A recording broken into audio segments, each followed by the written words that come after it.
Hello and welcome to a lot of help. For two T's. James Lott Jr. I am James Lott Jr., the JLJ of JLJ Media. I know it's crazy. And I'm here because I bring you people who are trying to better the world. Yes, there are folks out there still really trying to do that. And my guest is one of them. And when I went to his website, it's even bright. You know, it's bright colors. I love it. This man is a violinist.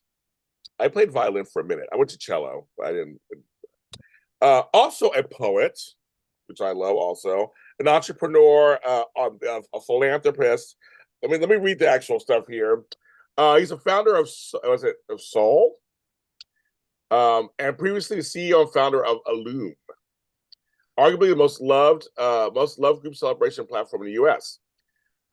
He's done other things too and there, but we also released a solo violin album. I love that on Spotify, and I just called Sweet Lips, which I have to listen to. I haven't listened to it yet, which is dedicated to those who thirst for the sweet lips of freedom. I do. Look it up.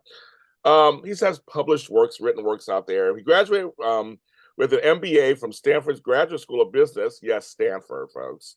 He also studied government at Georgetown University. Yes, Georgetown University.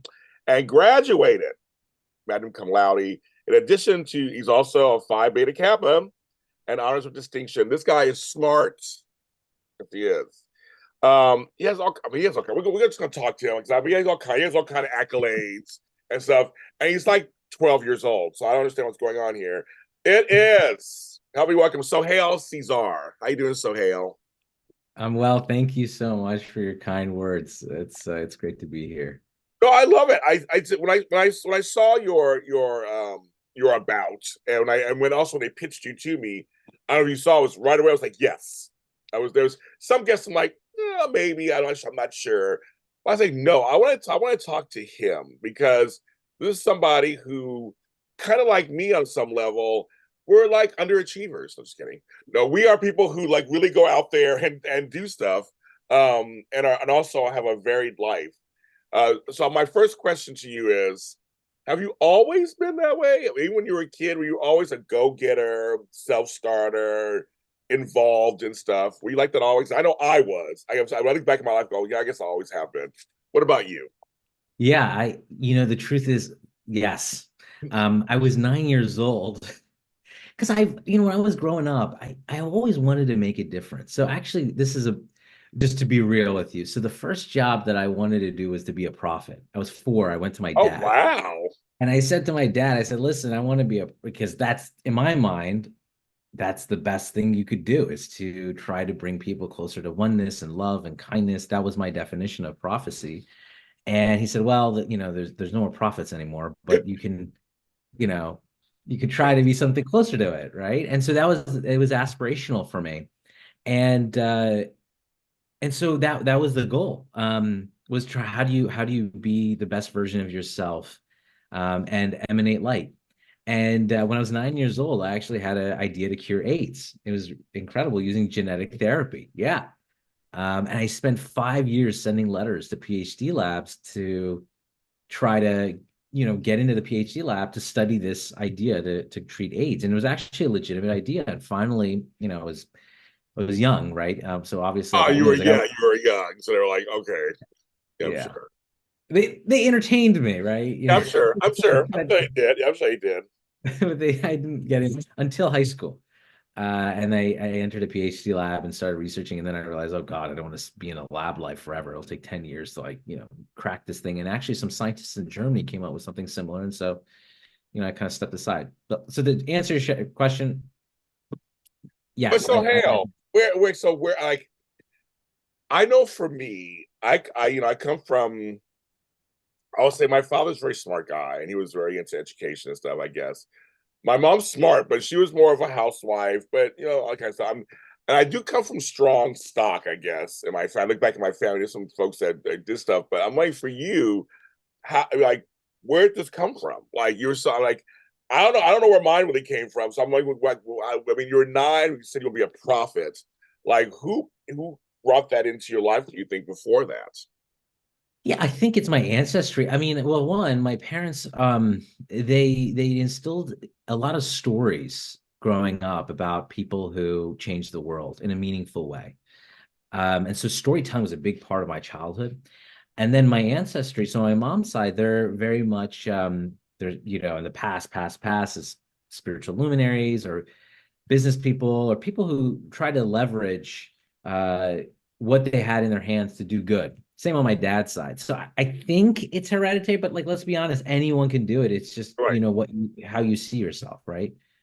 right. And I think We're that's talking key. we're talking kids. I mean, that's what I'm saying. People ask me that question. I can't answer really either. I'm like, I don't know. Well, but James, I'll give you another reason I think what it Tell is. me, please. So I was raised in a very homogeneous neighborhood, in a neighborhood where I wasn't accepted for my background. I was seen as being different and foreign, and so the only refuge I had, and this is personal, but this is the answer, the truth, is faith and spirituality as a kid. And so I identified with these other individuals, these other leaders in the past who were spiritual luminaries, so to speak, because I knew they were lonely. They went through challenges. And so I was in third grade. I remember when I saw the I Have a Dream speech by Martin Luther King. And I was up to second grade. I was in this one school, and then we had to move temporarily, my family, just for some personal things. And so we were in this other school, and it was a heterogeneous school. And I had this teacher named Miss Wilson, and she was in the civil rights era, and she was so passionate. And she, for the first time in my life, taught me that respect wasn't just a privilege, it's a right. So she puts on the I Have a Dream speech. Now, hear this. A year ago, when I was in second grade, we talked about Martin Luther King and we talked about Malcolm X. And my takeaway was Malcolm X was a bad guy. He went to prison. That's the way it was framed to Yes, me. I was, I was, I was. Yeah. And Martin Luther King was a good guy, right? Right. So I hear this I Have a Dream speech, and when I'm in third grade, with this new teacher, and I'm totally inspired. And that becomes then, maybe I'm not a prophet, but that becomes my role model in the sense of changing. And so throughout that time to high school, we had to move back then to the original neighborhood, back to the place where I wasn't accepted, where I was made fun of, et cetera, et cetera.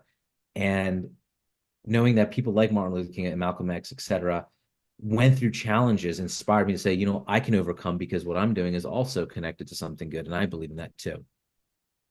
What is your ethnic background? Just I'm Persian. person. Okay, yeah. But you grew up in LA? No, I moved to LA 10 You years know that you ago. know everybody. They're all here. I mean, everybody's here. I mean, I'm like, I grew up I with know. your people out here. I love Persian. I work for Persians. I love it. Yeah, me too. But not in New Hope, Pennsylvania, which No, okay, is no, you're right. You're half right. an hour from Princeton. It's a little different. You're right. I'm thinking, well, you grew up out here. Okay, got it. Because I'm like, out here, been fine. So, I mean, okay. Because I used to live in Pittsburgh. So I know Pennsylvania. I know all of Pennsylvania, the whole area. And you're right, it's very one type of person. So I'm going to switch gears just for a second because I'm curious about your thought about this because you brought up something that's really good. Growing up that way, having both experiences of being in where you're the outsider and where you can also blend in, where there's mixture. What has that taught you now as an adult when you navigate through life and spaces, when you travel, where you live? Like, how's that informed you? The oneness of humanity. Because what I realized is that there were people who were different than me, but from a heart perspective, like Miss Wilson, that third grade teacher I told you about, that was her name, who theoretically on paper, we're different. She's a different generation, different, ethnicity, background, et cetera, et cetera. But our hearts connected. I remember when I was in actually when I was in third grade, I said, Miss Wilson, you're an angel. Uh, she really was an angel. And so now when I go anywhere in the world, I can see that. All of us want to just be happy. We want to connect. We want to feel loved, heard, seen. And it doesn't matter what religion, background, culture, you name it. And when I went to Istanbul, I experienced that. I went to Beijing, I experienced that. I traveled around the world and I experienced that. So it's the oneness of humanity that I realized, and I love that because if I didn't have that experience, I couldn't go in the room with anybody who's different from me, whether different political beliefs, you name it, um, and see and connect from a human level first. I always say, as I've gotten older, what I've worked in different worlds and lived in different worlds too, where I was the only this or the first that, or I Yeah. blended everybody else. I always say there's about 5 or 6 things we all want, no matter who we are. And that's the universal thing. And if we can get to those 5 things and connect on those 5 or 6 things, it could be more. But I just know for me, it's like love, this. There's certain things that we all want. There's certain things we want. A night, enough money to live. It's like just the like basics. A place to live, that kind of stuff. Yeah. If we connect on that, on those levels, there'll be a lot less fighting. I think if we can all just go, we all have the same. We all want the same. We all want to laugh. We all want to Yeah. have family. We all want to like. It's just kind of like, yeah, there's little nuances here and there, but we all kind of. I feel like you all kind of are the same on the inside. The rest of it's a construct. Exactly. 100%. Yeah. The rest is just manifestations of maybe how we would like to do it. And I feel like so much, there was this brilliant, spiritual master at one point. And she said something really brilliant, which was, I feel a lot of the way we live is a reaction to our childhood. Yes. That's why I said that. That's why I was like, Yeah. Yeah. And so when we realize that and then start saying, okay, well, how do we not want to be reactive but proactive about our lives? I think that's then when we can take agency for the things that you just talked about, and then be able to discover that common joy, or that oneness of joy and love and belonging that we all seek, and be able to not only give to ourselves but to give to others in a full way, in a meaningful way that allows all of us to be connected and live in peace. And that's what we want. I mean, really, I think it's really that, it's that simple, but also that complicated. I agree. And there are two things that I'm gonna share with you. You may have heard these before, I'm not sure, but I always, for the listeners and watchers out there, there was a series called 7 Up. It went on for God, it did up to, I think it did up to 56, I think at some point, or 62, whatever. And it's a series from England. The late Michael Epton did it. And his thing was, show me a boy at 7, I'll show you the man. So it's the whole thing of that your personal development for the rest of your life is shaped by the age of 7. And some childhood development, especially I've learned it's somewhere around there, right? So what you just said, that's the whole childhood thing. The second thing that I always think about is when I've talked to actors, singers, dancers, because I interview people like that too, who are older, and the ones that are still doing it, I go, how are you still doing it? And they always say, I remember the child that Mm, started doing it. I remember mm. talking to people like Tony Basil or other dancers who are in their 70s dancing. She goes, well, I'm still that 14-year-old girl. I'm Yeah. still that 11-year-old girl. So what you just said about the childhood thing, which carries, it does. It good. And it could, so the two ways you could do it is either harness it, make it work for you, Yeah. or live in it and bring you down, right? Yeah. Yeah. We all have different childhoods, right? And so I can imagine some folks who say, oh, this is great. I have so much I can harness. And some people could say, oh, it's tough.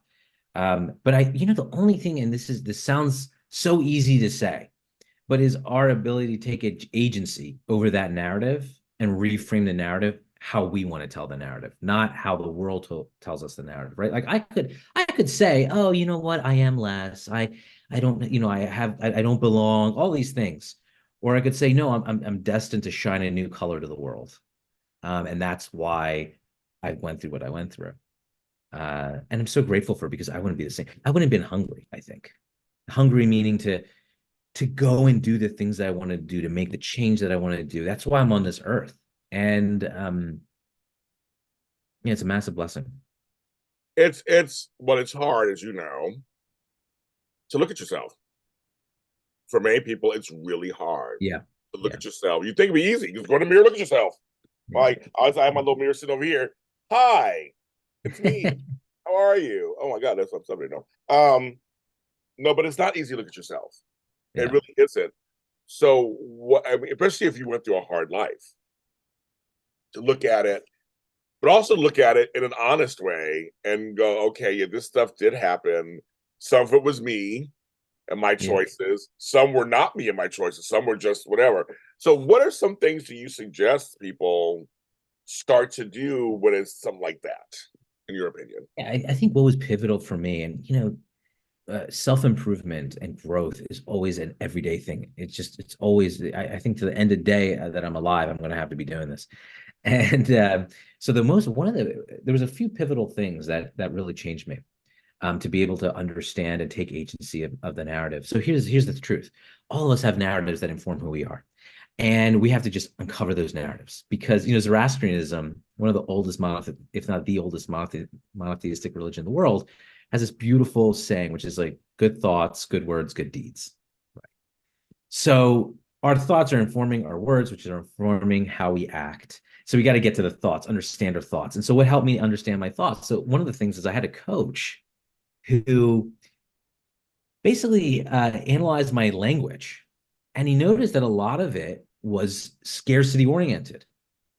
It's like, I don't know, I may, I could, perhaps, I'll get to it, I hope so. All of it was almost a bit tentative. And so what we did is we then we reframed my language and created affirmations. I am loved, loved, and loving, for example, was one of them. I'm always bringing change into the world, so making it active. And then the second one was really helpful for me was IFS, internal family systems, which is this psychotherapy that basically tries to find what are the triggers that started within childhood, and then talking to that childhood self, that part of yourself, and healing with that. And those two were really powerful to me. I highly recommend everyone to do it. And there's actually a great book that helped me. It was called "You're the One You've Been Waiting For" by Richard Schwartz. And that talks about IFS. It's relationship oriented, but there's so much to take away for you personally. I would hope, as it did for me. Yeah. So as you were growing up and you were moving about, and did you like school, or was I school? hated school. You did like school. I hated school. No, I was Yeah, I'll say horrible. same here. Okay, good. Okay, good. Okay. Yeah, I was a horrible student. I was telling, just someone recently, actually, I had a 2.8 GPA in 10th grade. Wow. Yeah. Yeah. I was a really bad student. And because I hated school, I thought this was stupid. It's just a joke. It's a social construction. I was saying that stuff. Yes. And it wasn't until I had a dream. Obama was running for president at the time. And I Okay. really liked Obama. I mean, I was inspired by him. I also was kind of bummed. I was like, man, that's the thunder I wanted to have. And so I had a dream that God set up a meeting with me and Obama. And I could ask whatever I wanted. So I asked Obama in my dream, I said, how did you get to where you got? He said, education, education, education. If I didn't go to Harvard Law, I wouldn't be here today at this position. Yeah, And yeah. I literally woke up in the morning and I changed my attitude. Because you went to good schools. So I mean, it wasn't like you were, like you get some good schools. You have to get into them. Yeah.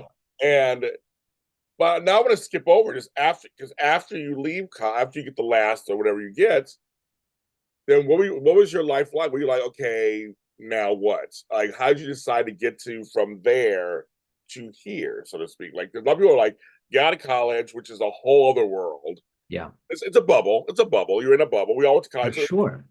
you get out of it. Now you're in the real world. You have your Oh, degrees. You have your certificates. All the stuff. How did you kind of go? Generally, how'd you go from there to what you're doing now?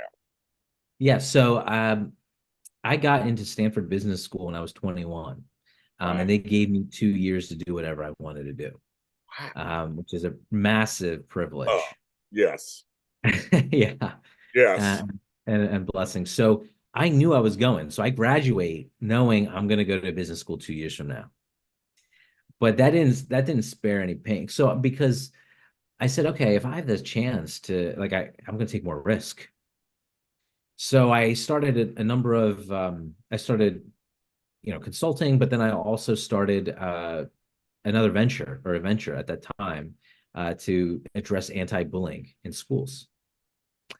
Because at the time you had to literally call a phone number and say, "Hi, yes, I'm being bullied. By the way, what student is going to do that?" Exactly right. So I was developing technology and to facilitate that, and I had great support and all that, but it ended up failing because schools didn't want to accept liability, right? If you had a digital record of not taking action or being negligent of a bullying incident, that theory could be used for against you in court. So, anyways, there was a lot of depressing moments. But I go to Stanford Business School. While I was there, I noticed a lot of my classmates were apprehensive to open up and share positivity and gratitude. So I created this thing called Love Notes, where people could anonymously write notes of positivity and gratitude. And people, they had no idea, my classmates, of how loved they were or how they had an impact on someone. And so many of us don't know, right? Like we don't know in the heart of hearts. And so because it's anonymous, people could be more real. So Oh, yeah, I mean, you can only imagine, right? And yeah. so people find out and there's this burst of humanity. And I said to myself, listen, if I could scale this, that would be amazing. So I consider myself a serial entrepreneur since I was 9. So this was just another venture. So Love Notes ends up being Illume, and Illume is the Illume, as you mentioned, was a celebration platform that where, if it was someone's birthday, and you could go to our site, create a card, and invite friends, family, colleagues at work, for example, to contribute to a group card and group gift. And that company was acquired last year. But as I was a founder over that 5-year journey, I noticed that I was very much struggling to balance the highs and lows of founder life. Oh yeah. And just being a human, Yeah. I was balancing going the to ask highs you, and where's lows. the human Sohale? What's going on there? Yeah, Yes. it's tough. It Mhm. really is. I can't tell you. I mean, just as an entrepreneur, you feel like you're the only person in the world who's bringing, and I felt, I'm bringing a new color to the world. That is who I am. We talked about age 7. I'm basically living with what I believe I wanted to Yes. be, Yes. but it ain't easy, right? When people, say they want to go to the top of the mountain, but the top of the mountain is low oxygen and it's kind of lonely, Yes. It is. you Yes. know, and Right. you start valuing, life in a different way. And so one of my friends said to me, Sohel, you got to start a gratitude habit. Gratitude is going to really help you. It's so powerful. Look at all this research. It increases, your happiness, joy, contentment, improves your immune system, improves cardiovascular health, improves sleep, quality of sleep. It's incredible. So I did it. Now, I don't know about you, but I got one of those journals, like nearly 100 million Americans, Yes. and after 5 days, I failed. I did like one day, 2 day. By day 5, I just missed a day. It's a Yeah. chore. So then I said to myself, I'll just write an email to myself and schedule send it. I'll just write what I'm grateful for. I'll schedule send it 3 days from now. It'll come back into my inbox. I'll reply to it. Ah, very Yeah. Yeah, I just keep doing that. And I end up doing it for 3 years. For very 3 years. And it transforms my life. And so last year in particular, I'm a part of some of these founder therapy groups, and we talk to each other and give each other solace and all that. And I shared my practice, and they said, "Hey, we want to try this out. We need this." And so I went and analyzed that data over the last 3 years of the moments, the spontaneous moments that I wrote these messages to myself. And I found a pattern and I incorporated that into this SMS based tool. So now this tool is called Soul. And my intention is to build greater access to the inner light that illuminates the beauty of life. And gratitude bridges that access to that inner light that illuminates the beauty of life. And the way we can actually build a gratitude habit is let's make it easy. So many of us, we're busy, we're running around, we have things to do. So that's what Soul does. I'm happy to jump into that, but that's really my mission now is building access to the inner light. so did you ever think about going into anything theological or no? You said prophet a long time ago. Just Yeah. curious, you ever thought Well, it's a good question. When I got into business school, I considered doing a dual degree in divinity. But then I realized something. This is my personal opinion, but I was like, why do I want to sit in class talking about spirituality and divinity? I want to do it. as a person, I have a doctorate in divinity. Yeah, sorry, Jay. No, I'm laughing. No, because we talked about it. But no, please tell you that I tell you the story. Yeah, I mean, because for me, it's like my personal goal, or my let's say my mission in life is to emanate. Again, personal. Not everyone will resonate with this. This is my personal mission: is to emanate God's life, light. That's why I'm here. So, how do I do that? I do that through where I can shine. If I can bring light into, for example, technology, so powerful, scalable, uh, something that we're all consumers. It transcends the demographics and politics and you name it. If I can leverage that power and inspire people, that'd be amazing. And actually, it happened because when I was 18, I had this prayer book that I loved reading when I was in high school. And it was in rags by the time I got into college. And I was like, I don't want to lose this thing. And let me go to the App Store. The App Store just started. Oh, wow. It was very early. So let me build it, build an app, put it on the App Store. That's just the prayers. Yes, I like that. And when I searched the App Store, this is so funny. There were prayers, but you had to pay for it. And I was like, this is crazy. Why should you pay to pray? It should be right. I mean, it Right. should be free. Yes. This is so I create a free version and it goes viral. I mean, 500,000 people download it, they use it monthly, and people around the world start sending me messages. I'm reading this every day, it's bringing me peace.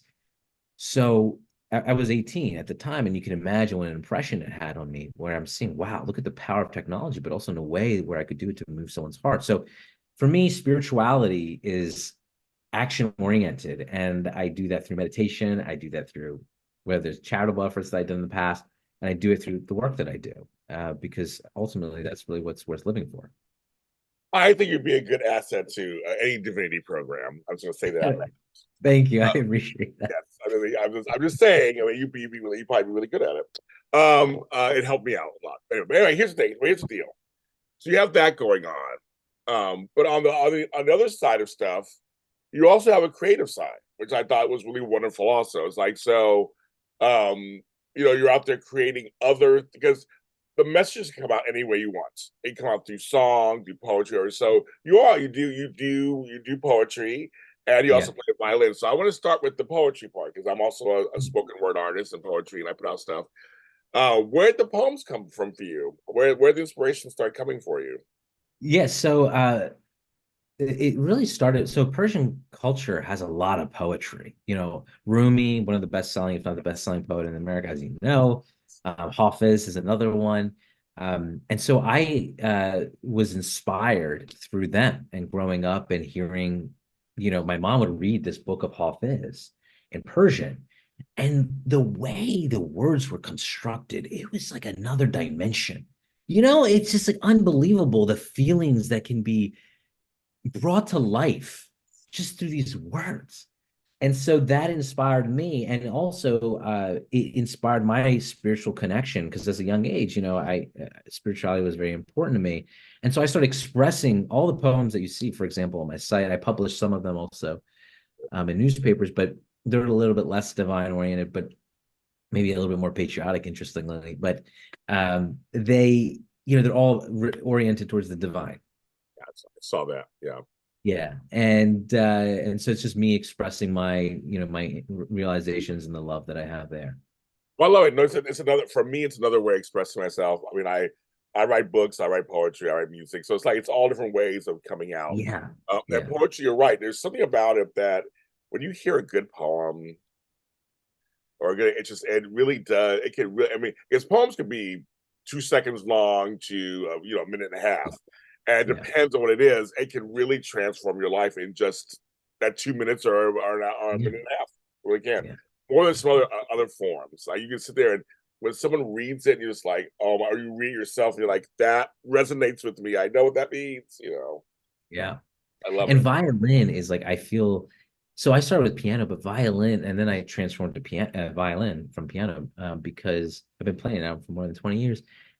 And what I love about violin is violin is almost exponentially poetic, in my opinion, because you got this bow in particular, and that makes it so unique to something like piano. Yes. And you can put a million emotions just by the way you pull the bow. And I could put together like all these emotions and have a sense of healing also for myself. I started in third grade. I started composing this summer of just about to start fourth grade, composing music. And that for me was healing because I could play music just like poetry gives us solace. and lets us to experience emotions that maybe aren't, in everyday life, but we feel. Violin does the same thing in a really, to me, a much even more profound and deeper way. Yeah, I started piano, like we all did as kids. I played Yeah. violin for maybe a year or two, and then went to cello. Yeah, cello's Um, nice. and I love cello. I'm a big guy, so I like cellos and basses. It matches my personality, I think. I like them, but no, string instruments are very powerful. They are similar to piano on some level, Yeah. um, but the moods they evoke are very different. It can be very Yeah. different. And I said, I saw him like this guy actually also plays violin. Like he's just like what else can he do? He does everything. I love it. Poetry, violin, like it's great. So are you working on any new music? I am in a creative rut with music right now. Dang it. All right. I That am, happens. and I'm gonna be totally honest. Like I've been working on some more folk songs now. And they're very much the type of things where not everyone wants to listen to it. It's very meditative and peaceful, but I think I need to just accept it. In this fast-paced world where we want to get a quick hit, it's a little bit of a contrast to that. That's what we need. We need the contract. Like, I think it's one of those things. My advice to you, musician, is like let the divine energy come through, Yeah. let it manifest in whatever songs that come out, and just put them out there. And then Yeah. audience will find it. Audience that needs to find it will find it. That's how I always tell people they'll find it. And sometimes it's the difference that, because you already know already, becomes the big hit. Yeah. That's true. And but I also COVID made it tougher because when you perform for people, it becomes so enjoyable. It really adds a joy. And I had my first performance actually after COVID uh last spring actually, and it was beautiful. There was a basically a bunch of older women in who haven't heard violin for a long time, or kind of 70s up, and really much wanting to connect with music and etc. And I absolutely loved it, and to share that joy with others. There was a woman there too. Her son unfortunately was hit by a drunk driver, and he played violin, and his violin was totally nearly broken. I mean, if not Yeah. broken. The bridge was down and the strings were all off and the pegs and everything. But I fixed it and I started playing on her son's violin, and she was tearing it. It was just such a beautiful way to bring people together in a meaningful way. And I think that's what makes it super special. It is the creative and the composition that makes it special, but then the other part of it is getting to share that with other people and allowing them to experience the joy and the emotion. Well, live performance, there's nothing like it. There's nothing like it. Yeah. But Yeah. music, period, I think is one of the few mediums that, again, a lot of folks that come together that are different. Yeah. Like, Yeah. more so than TV and movies. I think music, Yeah, those things, it's a little different. for sure. Yeah. Um, and it evokes emotion. It can evoke emotion. Music can bring back a memory. It could comfort you. Music can make you sad, happy. I mean, just it's Oh, absolutely. It's amazing, actually. all those things. It's all those things. Well, you're amazing. Thank And you. I'm really excited to see what more you decide to do as you move through life. You get to come back on the show, of course. You have more stuff coming up too. But I want to ask you as we're entering out, like, what are some things that you like to manifest and say things out loud on the show? What are some things you would like to possibly see for yourself? Yeah, so by 2030, I want to reduce the anxiety of 95 million individuals. That's half of people in this country that are report Got it. feeling anxious. And I want to do that and I'm going to do that. I don't want to say I want, I'm going to do Going to, that yeah, you're going to do it. Yes. by offering resources and tools for people to access their inner light and find the spirituality that resonates with their soul. And what I'm excited about, I told you about soul earlier, and this gratitude tool. One, it makes it so easy for anyone to do it. It allows people to experience the spirituality. But two or three, we don't shy away. I don't shy away from bringing a spiritual conversation to it. So we need more of that. We need a place um, where, because so many of us are actually spiritual. We think we're the silent majority, James. We're the silent majority I in agree. this country. And we're not talking about religion here. We're talking about the need to Right. feel something beyond than what is right in front of us, tangibly, physically right in front of us. There's something more than that, the acknowledgement of something transcendent. And if we can, so I'm building something called the Soul Family, and that's part of Soul. And so the vision is to bring people together on dinners across the country around soulful conversation. The vision is to offer a map of soulful people, places, and experiences near people. The vision is to offer them resources to better know themselves and find their own purposes in a meaningful way that is not only connected with the world but connected with the transcendent, and also tools, simply just tools that allow them to experience more joy, happiness, and contentment in their lives in a way that's easy and it's simple and accessible and meets us with the world and the way we live now. Not requiring us to go and buy a journal and do all this work just to be better, or to spend so much money on classes and things like that, that, not all of us can afford $35 for every breath work or whatever class. Come on. Right. Better have to be so expensive. Come on. I mean, we can do better than that. And that's the vision, is to make that a reality, and build greater access to that inner light that illuminates the beauty of life. Well, I don't doubt you'll do it. I don't even doubt it. I'm like, I do that. You'll do it. Give He's me going your to, prayers. I'll take that. I'll take yeah, that, and please give me your prayers. That'd be really yeah, the yes. best gift. Sohale, Sizar, thanks for being on my show. You're welcome back anytime. Thank you. Where can they find you if they want to follow you and your message and everything? Where do they want to follow you? Yeah, bringsoul.life, www.bringsoul.life. That's where it's happening. And people can also, friend 30 is the promo for 30 days on me as a gift for them to experience soul. And I'll put that in the descriptions, folks. So you can do all Okay. that. And folks, I have a show, another show that I do called Super Organizer Show. I'm a professional organizer also. And I always do thanks and gratitude the very beginning of every single show. I've done it for 9 years because I just believe in that. And I always believe in giving thanks and gratitude. So I would do something different on our way out of this show. I'm going to ask Sohale, and I'm going to give mine. Who would you like to give thanks and gratitude today as we go out? I would like to give it to Anthony. So I can be totally, like, I can say anything, right? Okay, so Yeah, but yeah, I want to give it to Anthony, who's visiting from New York, and he's been so gracious. He's an incredible film maker, photographer, you name it, and he's come all the way from LA to New York. I'm right now in New York, because he simply believes in this story of soul and wants to help me say this story. And to have people who care about you like that and to come out is a massive blessing. So thank you to him. yes. I like that. And so good to him. And I will give my thanks and gratitude to all of you out there who actually watch or listen to anything I put out. I have a lot of shows out there, from Star Wars shows to soap operas to stuff like this.